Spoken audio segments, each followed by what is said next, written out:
Welcome to New Release Review, part of the Movie Friends podcast. My name is Seth. Today we're talking about Oppenheimer from 2023. Maybe you've heard of it. So we will be discussing spoilers. So if you haven't seen Oppenheimer and you're listening to this, please don't do that. I don't know why people do that. It kind of drives me crazy. But here's your warning. So spoiler warning, do not listen to this if you haven't seen Oppenheimer. Come back 6 hours later after watching the movie and listen to this. I'm joined today by good friend Marc, but I'm going to let him introduce himself. So Marc, why don't you take it?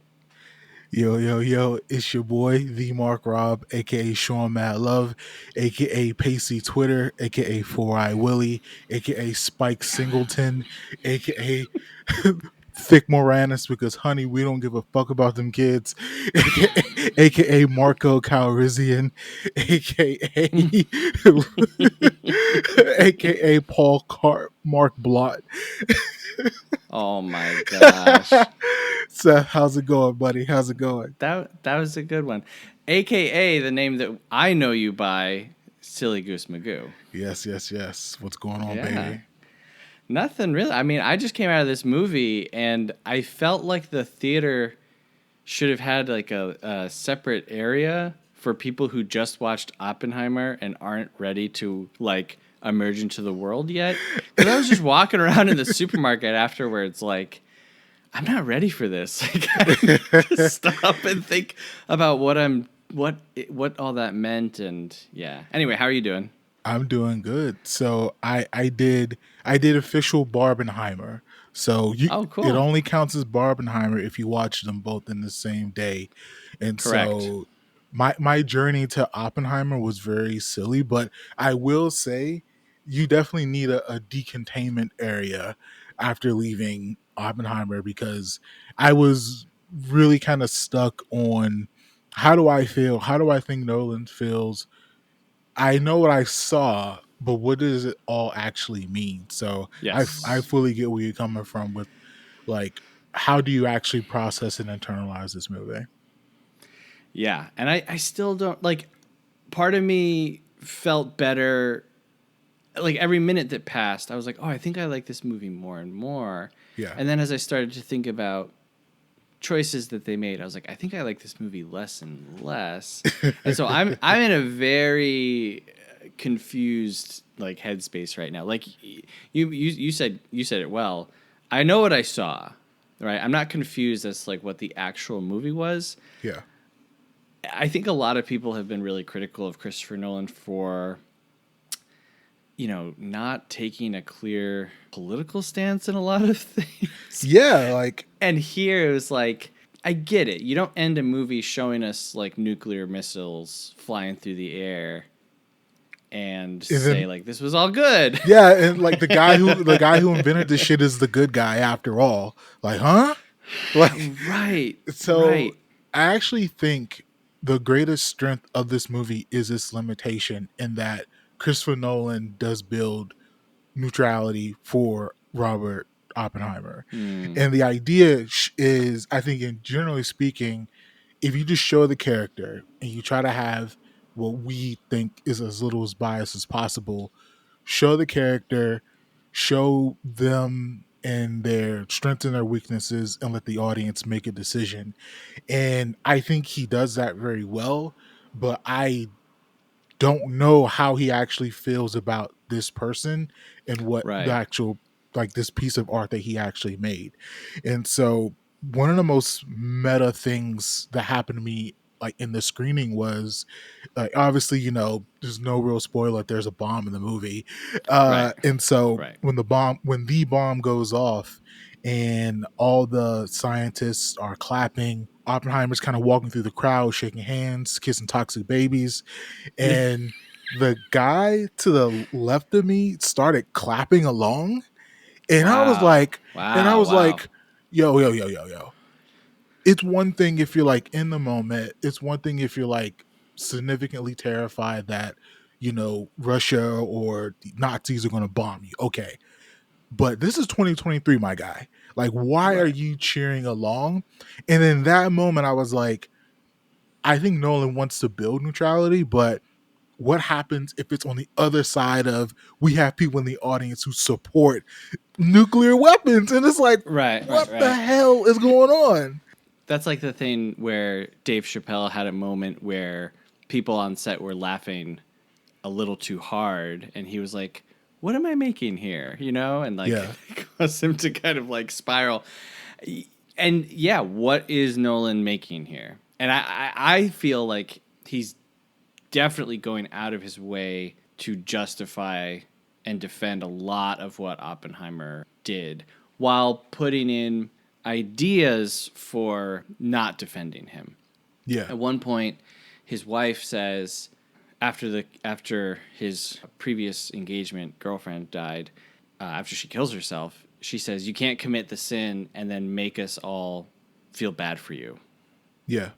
or like expect us all to feel bad for you." You know, when the repercussions or the consequences of your actions come about, and I think that Nolan is kind of blowing past that character in a lot of ways. She definitely feels like she's being used symbolically in a lot of ways, especially in that one scene where her and Oppenheimer are like having sex in front of everyone in the Yeah. interrogation room, or The the, you know. yeah.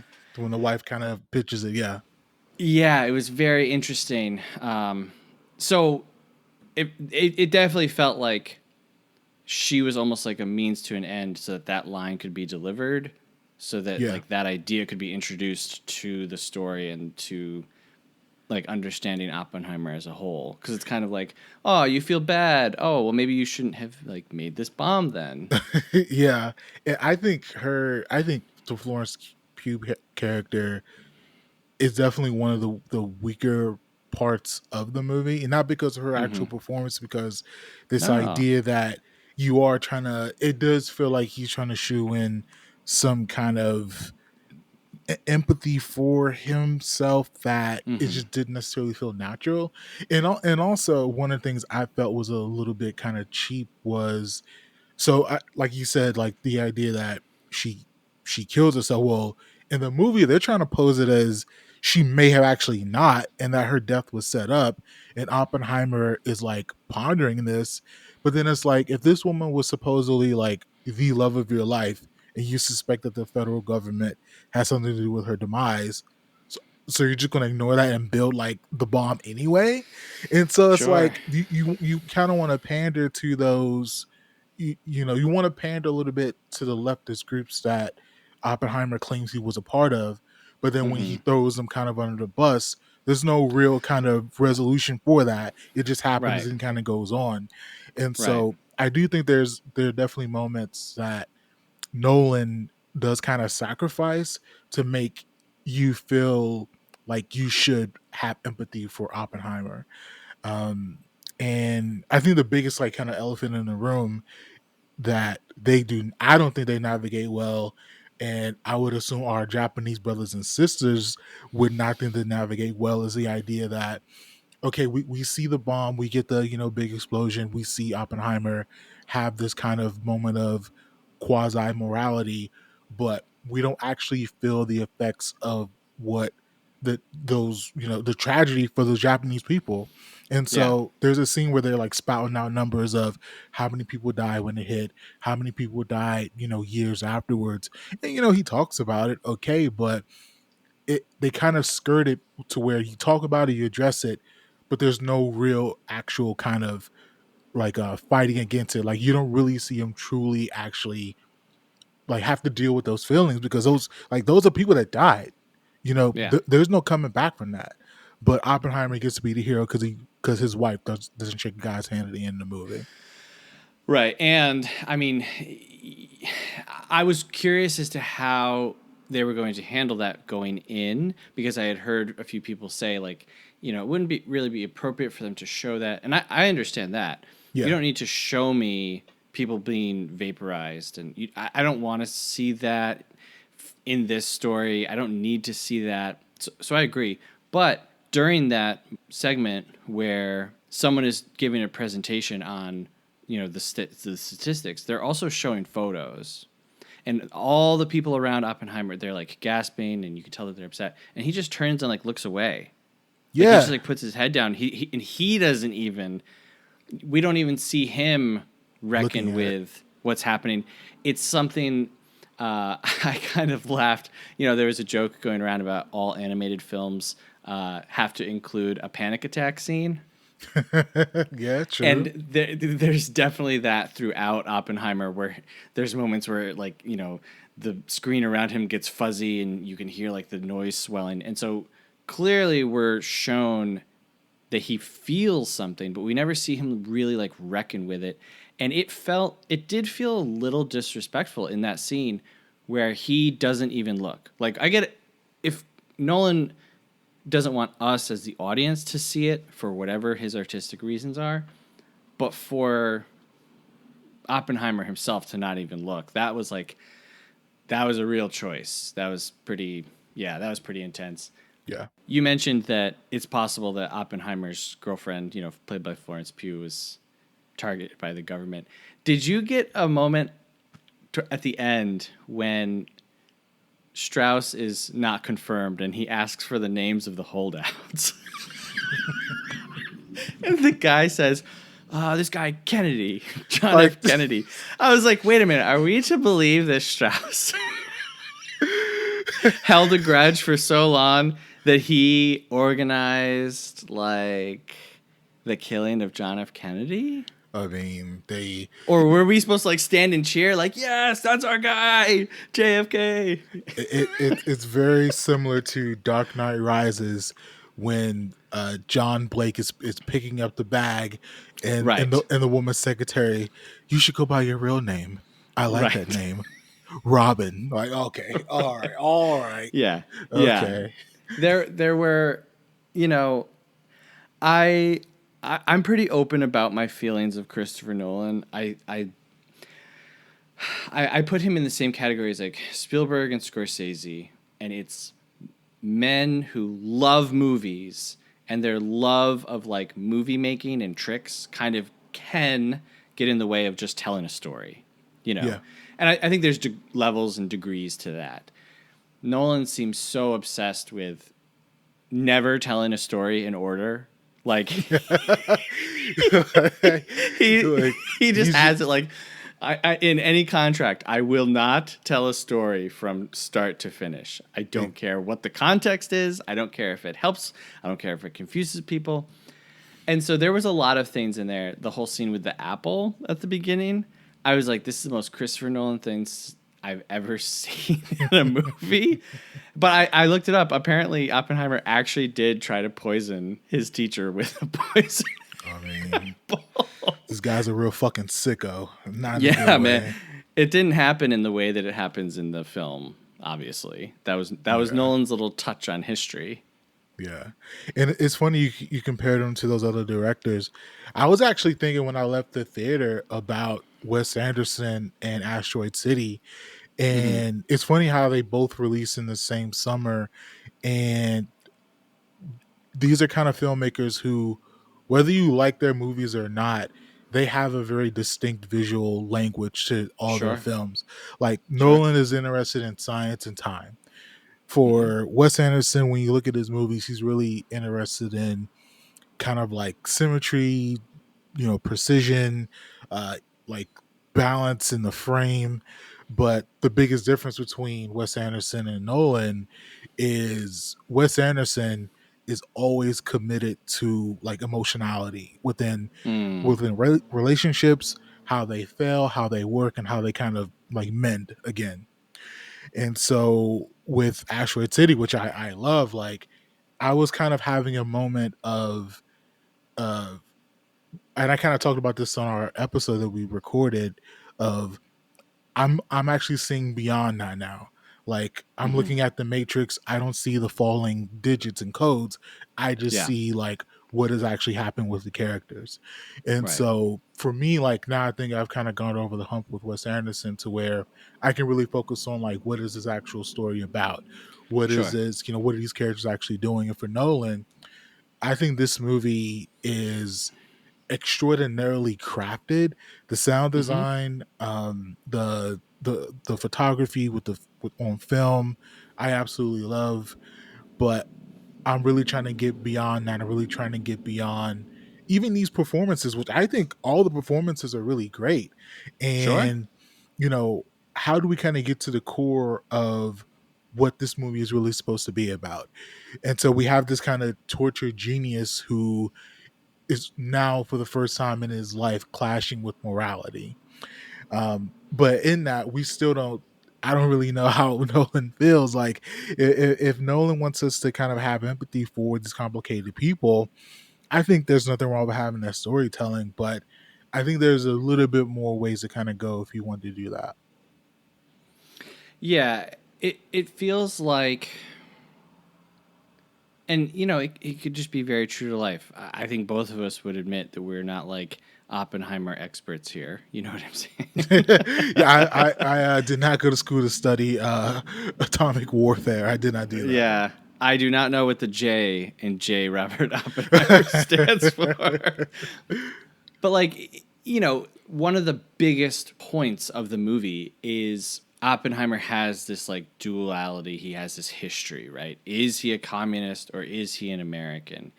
Is he a pure scientist or is he a madman? Is he a war criminal or was he just doing his duty? And it feels like they just show him flip flop so many times pretty easily. Yeah. Like when he's, trying to unionize and holding meetings and this and that. And then just in the very next breath, he's like, okay, I'll talk to everybody. We'll stop it. And let me be part of your super team. Yeah. Oh, I can build a bomb for you. Okay, let me not give a fuck about this union anymore. Let's build this bomb. But show us a little bit why someone who is communist leaning, at least, right? Yeah. Why he suddenly feels the need to like change his entire life and move to the desert and like, hey, I got a place out west we can use too. Like, you guys can come to my house and do this. Beyond, obviously they bring up that he's Jewish and everything that's happening in Germany with the extinction of the Jewish people, but we don't see that. We just see him suddenly rapidly change his mind. Yeah. Yeah, and so that pivot is a little cheap. And actually the funny thing is, so in the film, Strauss played, I think, pretty excellently by Robert Downey Jr. Sure. Like, I think in a narrative sense, he's pitted as Robert's enemy. Yeah. And I mean, I think, when he's trying to get him to remove his security clearance and that he can't really talk about the negative effects of, just kind of everyone constantly building like the next biggest bomb, that has merit. But at the same time, like, his assessment of Oppenheimer is still pretty valid. And the idea that the moment that the government took your project away from you and the moment that your usefulness was now useless, that's when you actually had that bout of morality. And when you could have had it when you were testing bombs, Sure. or even when there's kind of a moment to where they're fully unsure of how far the Russians have kind of gone with their like actual progress of making the bomb. And then it's that scene of where they kind of get information that, oh, they actually fucked up. And so it's now Right. now if you had the morality at that point, you could have had a sense of, well, the Russians, they may not be able to do it. Let's try to talk to them so they just do not do it. They don't do that. They go full steam ahead to actually build it. So, Right. I think I mean, you can kind of have your kind of personal political beliefs, but, I just think that's kind of bullshit. So, and the movie doesn't necessarily reckon with that at all. Yeah. And I will say, to be fair, the pieces are there. Nolan puts the pieces there. And I think what people are frustrated about is that he just won't commit. Like, he won't commit to saying 100%, no, Oppenheimer was misunderstood, and look at how he was railroaded. And he also won't say, look, this guy tried to poison his teacher when he was in school. Yeah.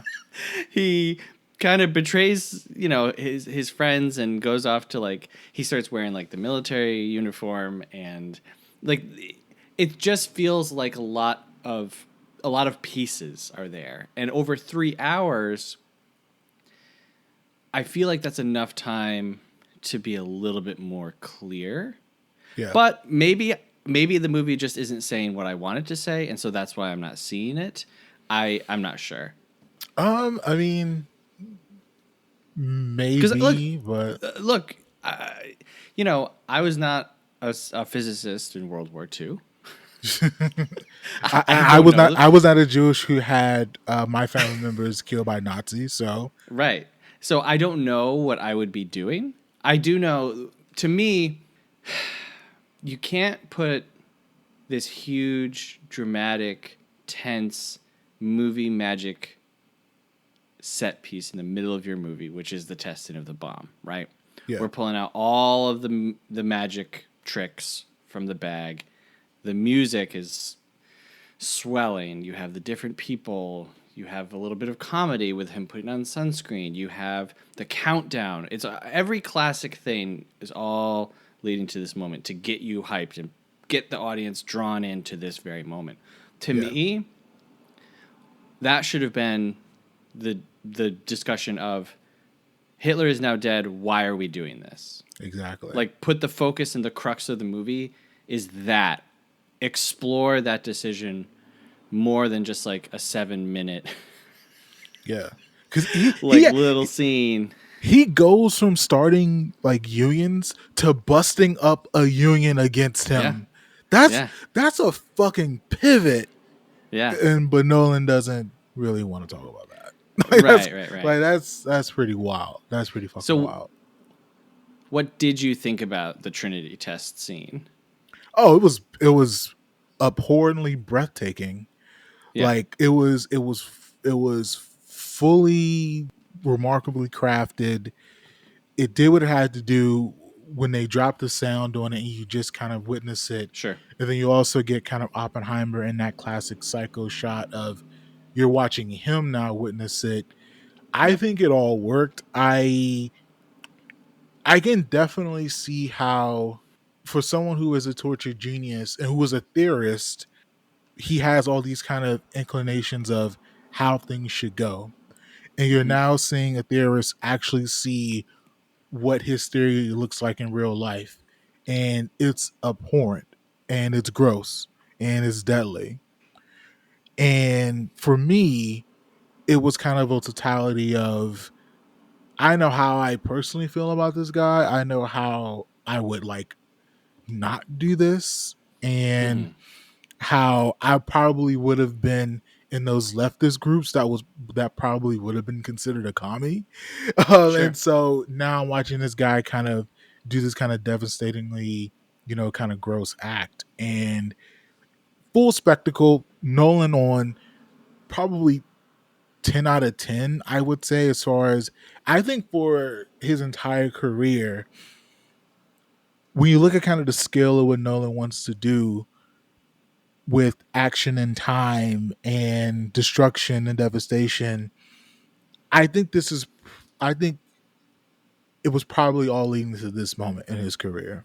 Mm-hmm. And you drop the bomb and you just live in it. You live in the destruction and you just live with those emotions. And so while the bomb is going off and the movie is silent, you're left with thinking of all this is really kind of crazy.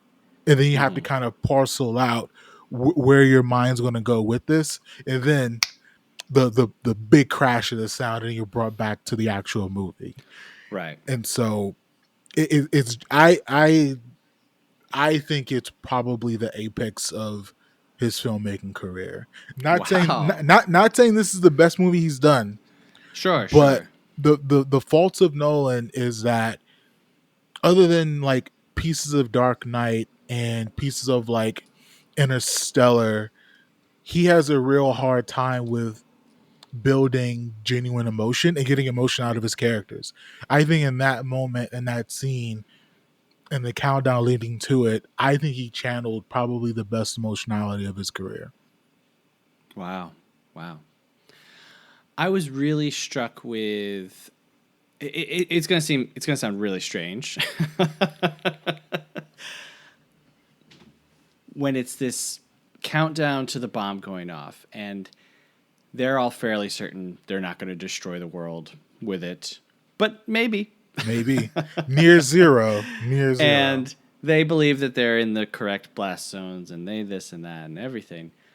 It felt like a great moment for understanding why either someone with an addiction does what they do, or someone who's doing something that is potentially very, very self-destructive, but they've become so focused on it. Yeah.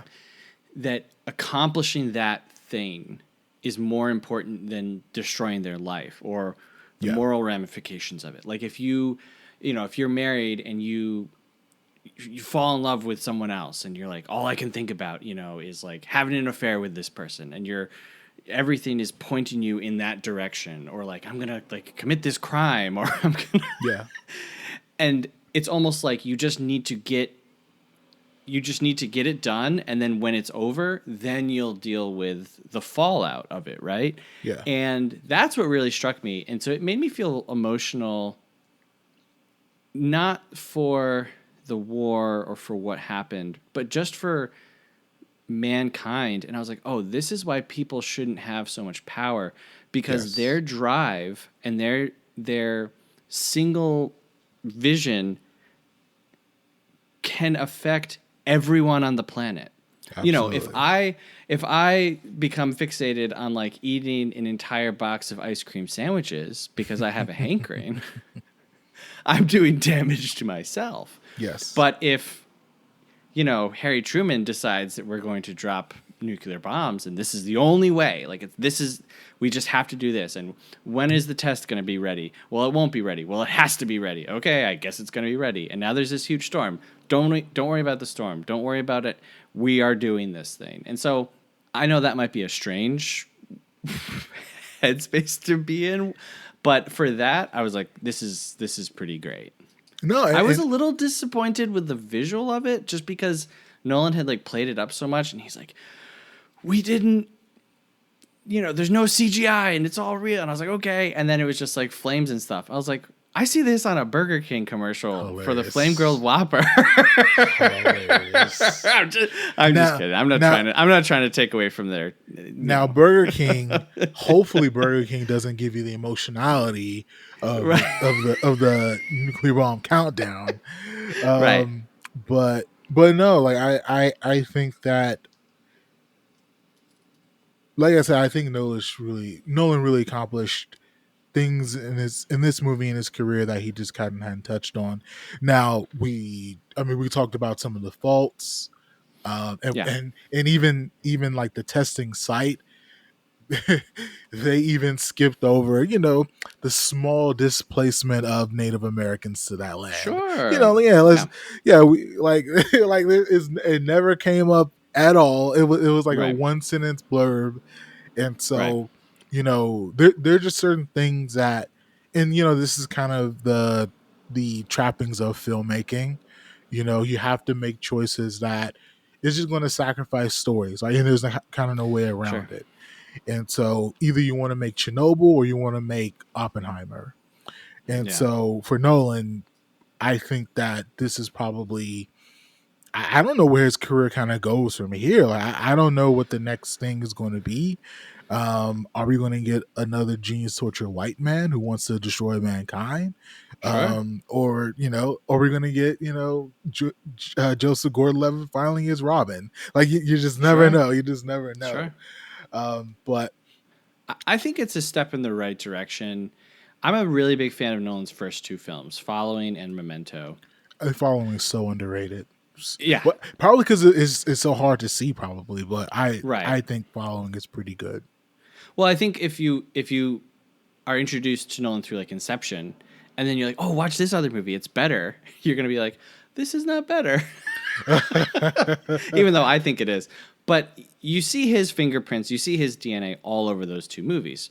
But there's no CGI, small casts, not sprawling locations, and it is very cool to see him going from Tenet to this, where Tenet was, I think,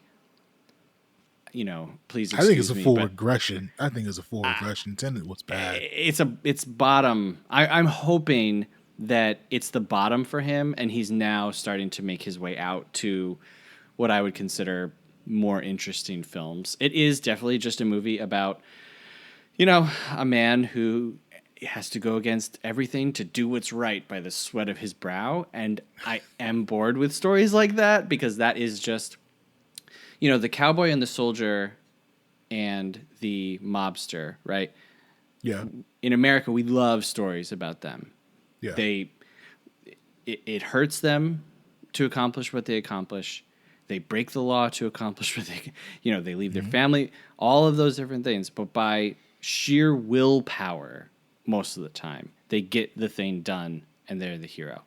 This is complicated. He shows how it's complicated. My favorite line in this was from Einstein, where Einstein was like, yeah, and then you know what? One day they'll serve you salmon and potato salad and they'll pat you on the back, and it won't be for you. It will be for them. And I was like, yeah, that's pretty, that's good. So I feel like it's a good cast, Yes. big cast. I feel like Nolan said, get me every quirked up white boy goated with the sauce who's ever walked the planet. If you watch the movie with a white man from 1987 to now, he's in Oppenheimer. Yeah. I mean, there were a lot of moments where I was like, oh, cool, that guy. Michael Angarano is one of my favorites. He's in one of my favorite movies ever, Gentlemen Broncos. Macon Blair plays his lawyer in the Trial, Not Trial. I was very excited to see him. Jack Quaid is cool. I got to shout out friend of the podcast, David Krumholtz. And he is very much Nolan. He's supposed to be Nolan's like conscience throughout this movie, where, he is also a New York City Jew. He's giving him food on the train. He's chiding him for knowing all these different languages, but not speaking Yiddish. And he's supposed to be the scientist who's like connecting Nolan to the ground from, floating off into the atmosphere. And throughout the movie, he keeps coming back to like, I don't really think this is a good idea, or like, I'm not really going to do this. But then even he is just like, yeah, okay, I'll do it. Yeah. So it's like the conscience that's like, man, you know what? That actually sounds cool. I'll do it too. Yeah. But it's a great performance. Like you said already, everyone is good in this. I didn't buy Josh Hartnett, and I love Josh Hartnett. He felt stiff as a board to me in this. I think that was the character, though. I think it's possible. I think because he's supposed to be kind of just like the non-Jewish all-American man who is conservative, who is anti-union. I think that's what his character called for. Yeah. But I guess Casey Affleck is uncanceled now. I had a Casey Affleck jump scare. Whoa! It was like, and it's almost like Nolan did that on purpose. Hell yeah! Because you hear his voice first, and as I'm hearing his voice, I'm like, that's such a distinctive. Who is this specter from my past? And I'm hearing it, and I'm like, I know that voice. Like, who is this person? And then it comes, the camera comes around on his face and it cuts to his face and it's like, whoa, Casey Affleck. Holy moly. Playing, by the way, like a cold-blooded, like crazy man. No, I wrote no down beard, in my notes. No beard, no wig. All right. No, I wrote down in my notes. I was like, what a choice for a return of Casey Affleck. He couldn't be like a nice Jewish boy who wanted to do right in the movie. No, he wanted to be a murdering army guy. Like, all right, all right, yeah, a commie hunter. He not only a commie hunter, the commie hunter. Yeah, he's the Hans Landa of this movie. Like, this show is like Nolan made some fucking choices, boy. Like, holy smokes. It was pretty wild. Florence Pugh is always great. I think that she's great. I think that she's really underused, as is Emily Blunt. I'm very much on the team of Emily Blunt. I like a lot of what she does. Yeah. Here, and I think I can chalk it up to just the direction, because almost everyone is cold. Everyone is very cold, very sterile. Even her big moment, right? In that hearing, whatever you want to call it, what moment does she like rise to the occasion and like in as far as the story goes, like become the hero and knock it out of the park? It's when she stops being emotional, stops reacting, stops telling Oppenheimer to fight back, and she becomes cold like the lawyer and just like takes him down, but not by being a human being, but by being cold like all of the other characters. And so I was like, man, it's a cool moment, but at the same time, it's like, can someone in this movie just be normal, like a normal human being? Yeah. And I think Robert Downey Jr. gets the most of that. Yeah. I mean, this is definitely another example of Nolan not knowing how to write woman characters. Like, Yeah. it's like, I got nothing for you. I got nothing Yeah. for you. I'm just. Part of me, honestly, at this point, like almost feels bad. It's such a glaring blind spot in what is a big toolkit of good filmmaking. Yeah. It's just laughable at this point, especially when people called him out on it, and he said that Oppenheimer has the best love story or the most love of any movie that he's done. You know what I mean? And it's like, the bar's in hell, my guy. Like, the fuck? Like, bro, you gave us the worst Batman Catwoman relationship ever, but bro, like, come on now. I know I keep hammering things that I don't like, but that's okay, whatever. The editing in this movie was driving me crazy. Like, literally driving me crazy to the point where... So, the beginning part of this movie, and I can't tell you when it ends, all I could think was, oh man, Christopher Nolan watched The Tree of Life. Hilarious. That was like the beginning part. You're getting Oppenheimer, and it's quick cutting different time periods. All of these moments where we're seeing atoms, I guess, and like mini explosions, and he's like understanding the secrets of the universe.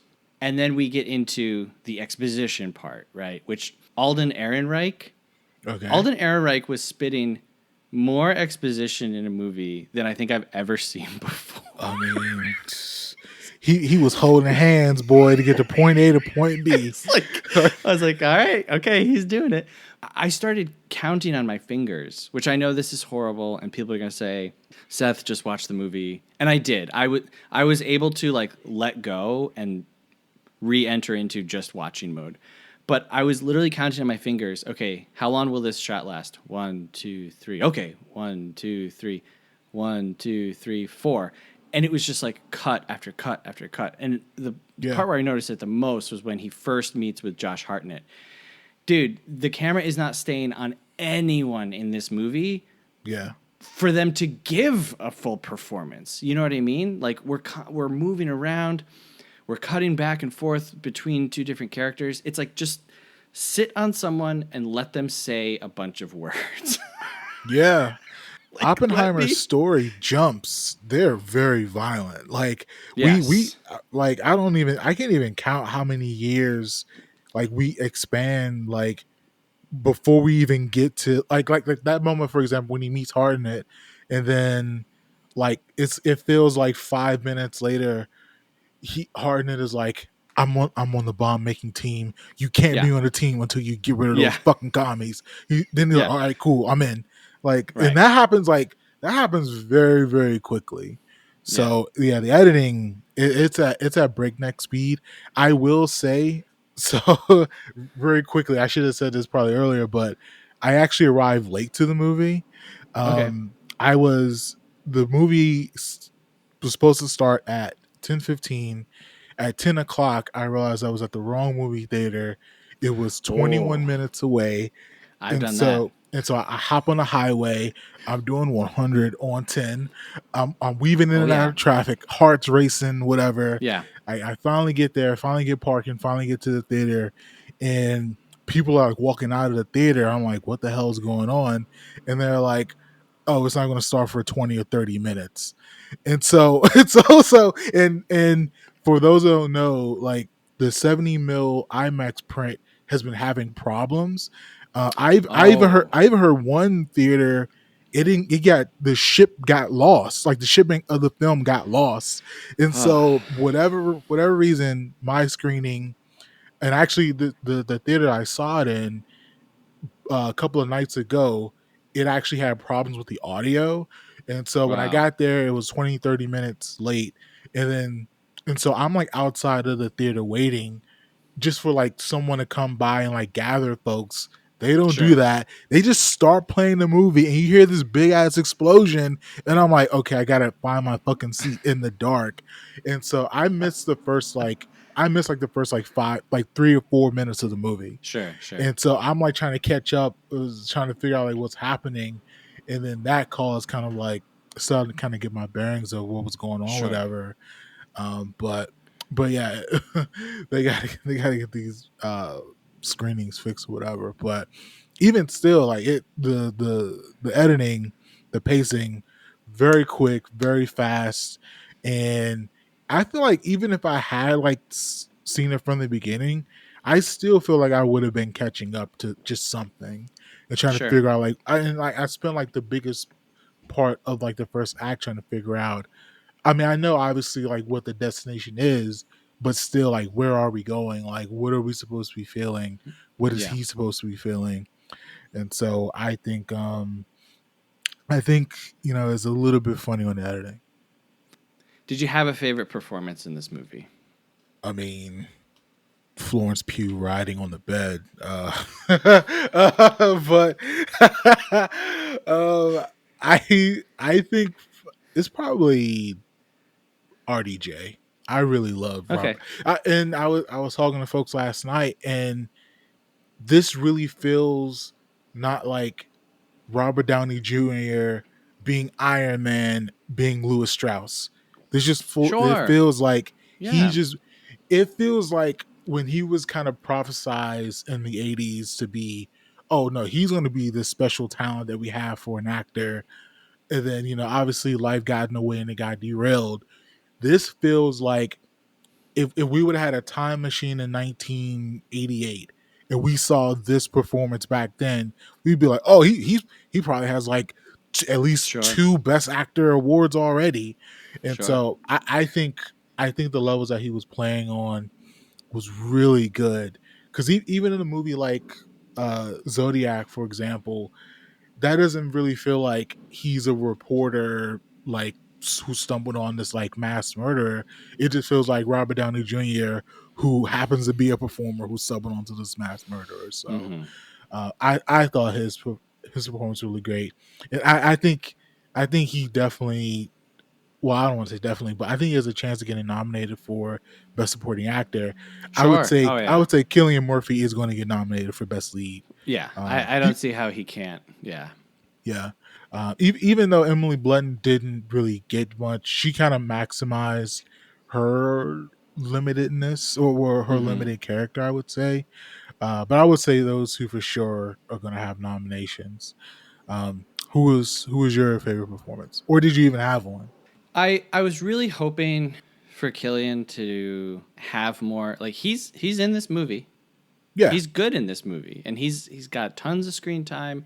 We're seeing him with old age makeup and young black hair. yeah. He's doing the mop um, top some. Yeah, it's good, but it's nowhere near what I had heard people say that it was. This movie, I think, is structured like Walk the Line. wow. I mean, Infidelity. I mean, just yeah, yeah, there yeah. were so many points of this movie, hearing the people stomping their feet, and there were so many things where I was like, this is Walk the Line. This is just Walk the Line for science nerds. Anyway, Hilarious. yeah. And so Killian Murphy, I think, is doing his very best, Walking Phoenix doing Johnny Cash in Yeah. this movie. And I don't mean that in a bad way. I think Walk the Line is a great movie. I was really taken with Macon Blair as his lawyer. I already mentioned that. He's not over the top. He's not like angry. He's not like throwing his pad across the table, but he's put into this very unjust situation. He's doing his best, but it's like just going through the motions. Like he knows like there's literally nothing that we can do. And there's a moment where he gets up and just walks over and sits next to Oppenheimer on the bench, and it's like it's really great. So I really liked him. Can I tell And can I tell you a real sicko guest appearance from sure. Nolan? Sure. So I guess his daughter, Flora Nolan, is in this movie Yes. as a Yeah. burn victim. Like, what the Yes. fuck, bro? Like, Yeah. if anything, that's the last person who I want to cast as a fucking burn victim Well, in fucking if Oppenheimer. if it felt like him trying to make it personal and like it's almost like, well, I'm not going to show you the devastation, but I'm going to put my own daughter in it so that you know that I really feel something about it. You know what I mean? Like, hey, I do care. I put my daughter in here. What I thought you were going to mention, and this was like, talk about a jump scare. Gary Oldman as Harry Truman. I didn't recognize him at first. I didn't recognize him. I knew it was someone in there, and all I had to do was go to the Christopher Nolan, cast of characters in my head. Yeah. You just had him on the other side of World War II, and so they're like, "Hey, you know who could play an old bald guy in World War II? Get Gary Oldman in here to do that." So to me, the small parts of this movie are what kind of glued it and made me more interested in it. David Krumholtz, even Benny Safdie. That was a pleasant as the guy surprise. who's obsessed with the hydrogen bomb. Like, Jesus Christ, guy. Rami Malek. Until the very end, I was like, "Why is Rami Malek in this movie? Like, what is going on here?" And then he kind of saves the day. But yeah, So I would probably say them. So one thing we haven't, I guess, ultimately, we're kind of skirting around. We're talking about like the craftsmanship. We're talking about like the actual acting of the movie, and we kind of juxtapose that to kind of the faults of the movie. Mm-hmm. But ultimately, is this a successful Nolan movie, and how does this kind of stack within his filmography? This movie is very effective. Like I said, when I left the theater, I was like in a daze. It's very good at making you think about the morals, making you think about what he did, what he meant. Doesn't provide answers, I don't think. But True. Okay, that's fine. Whatever. I think apart from the crazy editing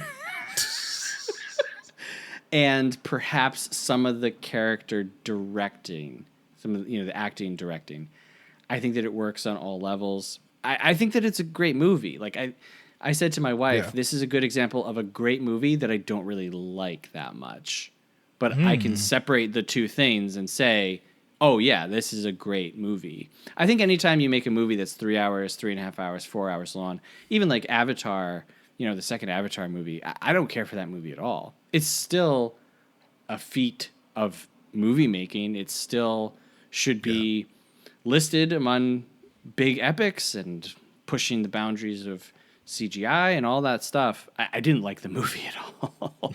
And that's kind of how I feel about Oppenheimer. It's like, I'll never see this movie again. I can tell you that much. Ooh, I don't know.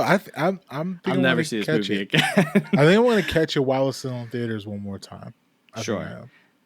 As far as his filmography, I hope, like I said, that this is a step in a more aggressively non-CGI direction for him. Yeah. Where, like I said, Tenet was just...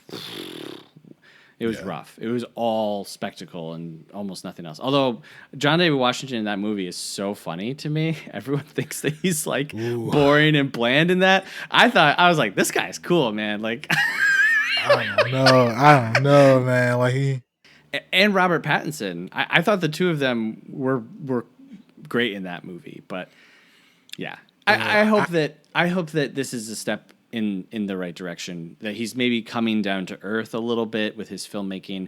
I would love to see him next do an hour and a half to an hour and 45 little thriller, little spy thriller. A little thriller? Hell no. Like if you can't go into space of fuck up time, Nolan don't got no time for you, buddy. I'll just tell give you me what. Christopher Nolan does, I don't even know, Jack the Ripper. Just give me that. Jack the Ripper.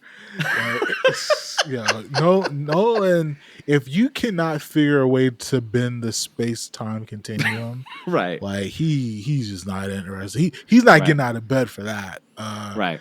So I think the movie is ultimately successful, even with its faults.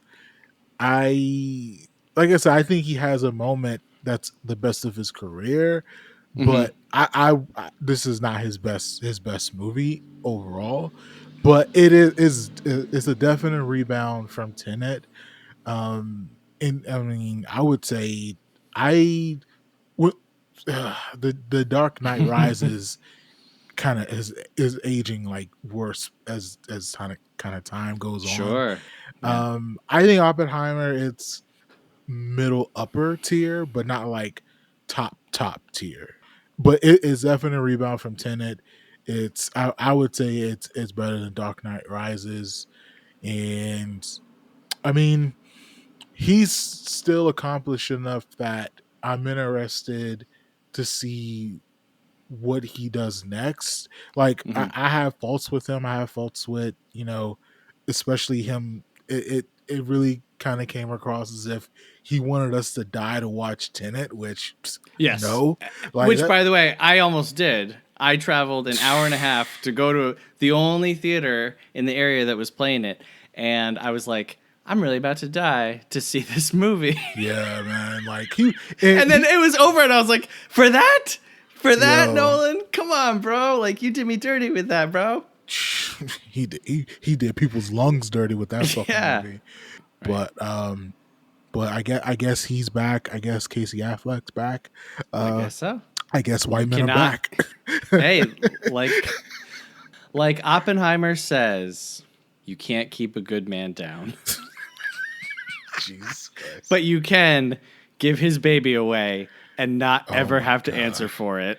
Yo, they passed that baby like a cold. Like they were like, yo, And the dude was just like, don't worry about it. It's fine. Kids are crazy, man. You come on. he was yo Get out of here. he was like brain and your intellect is worth more than this little cheap ass baby you about to bring Yeah. us. Like Yeah, man. that was Don't you know? crazy. Yeah. A He's man's life so isn't measured by, the people that are in it. It's measured by what he accomplishes. Don't we know that by now? or metric tons of Yes, destruction. exactly. Yes, So exactly. yeah, man. This movie is funny as shit, man. When you like really think about this movie, it's funny as shit, man. Like this dude ratted out his friend. This dude got his he, he ratted out his friend. He ratted out unions. He ratted out Yeah, God. man. He's like, Yeah. yo, And yo. he's having all these affairs the whole time, He's like he's fucking married women. He's like, yo, bringing all these flowers that just get thrown into the bin. like, come on, man. Like, come on, Nolan. We don't have to like J. Robert Oppenheimer. We don't have to like him, my guy. Like, holy shit. Like, You know who I really liked in this movie and I didn't expect to like? I really liked Einstein because you got oh yeah, Einstein who's just there and he's just like, you know what? I don't like math. I don't like looking at papers. I don't like Robert Downey Jr. I'm just here, but I am not here. Good luck out in the desert. yeah. I'm going to go, I don't know, walk through the woods, I guess. He said, take this. He said, take this paper. I don't want to hold it no more. Like, Yeah, he literally was like, that's yours, not mine. yo, I felt you, my dog. I felt Yeah. you. Yeah. Einstein's like, you guys are going to blow up the whole world? I don't want to have anything to do with this. Please take my fingerprints off this evidence of death, please. I was waiting for them to call Einstein into the room. They were calling in everyone throughout the whole movie. Basically, Bringing in Einstein, be like, yeah, I never cared for him. this guy's a fucking commie. Next question. Well, we just asked your name, sir. He's a commie. That's my name. Right. He is a commie. Well, hey, thanks, man. I appreciate you taking your time to come on and talk about this movie. So where can problem at people all. find you? What about your show? For our podcast, we should do this again sometime. It is me, the Mark Rob, and also Kat Chinetti. So we're kind of taking a summer break. We're gonna come back in the fall, and for the season that for the season that we finished, we went over top 100 AFI. Mm. We picked some good movies. We evaluated to see if they are still holding up to 2023. And for next season, we're going to be looking at Oscar winners and to see if they Oh, actually hold up in 2023 also. So we really try to bridge the gap between the past and the present. And we in some movies we play a little game called kind of problematic, hella problematic, or burn this Yes. problematic. Yes. So, for example, Indiana Jones Temple of Doom, we watched it and burn this problematic. Sure. It's kind of buck wild, but Sure. That's my um, favorite one. I heard you actually say that on one of your Yeah. episodes before, and the funny is like that's actually the one that I grew up on. Like Oh, really? Temple of Doom I've watched in my lifetime probably 2 dozen times as a kid, Wow. and so Wow. yeah, and so when you're that young, you don't really know that, or you don't really pick up on kind of the weird ways that the movie kind of operates. Sure. Then when you're an adult, you're like, oh wow, these dark skinned people, they're getting fairly maligned in this movie. Yes, All right, absolutely. Steven, all right, Yeah. Stevie. Yeah. Uh, but but yeah, man. You can, if you want to catch us on Twitter, you can follow me at Showing Mad Love, ShowWinMadLov, and for our show pod, at Cat and Marc, KatandDMarc. So there it is. Awesome. Well, thanks again, man. This is a good talk. And despite everything that I said in this episode, I think that this is a good to great movie. And hopefully people don't, run us out of town on a rail for our problems with it. Hilarious. Well, Sometimes, though, you just got to be the dissenting voice in the sea. You got to be the David Krumholtz of the movie before, there it is. signing up to also just do the bad thing. Well, well, Seth, where can the people catch you? Oh, everywhere, man. If your Twitter feed isn't littered with me replying to people about movies, do you even follow me? That's my question. Hilarious. I was trying to tee you up for people that don't, but okay. Hey, Movie Friends Podcast, everywhere pretty much. Twitter, Instagram, YouTube. You can also send us an email, moviefriendspodcast@gmail.com. Let us know what you thought about Oppenheimer. Anyway, thank you very much for listening. Have a good one. Movie Friends is produced by Seth Vargas and Michelle Rubenstein. Music by Anthony Vicora. If you like the show, please subscribe and give us a rating. It really helps us find new friends. Thanks!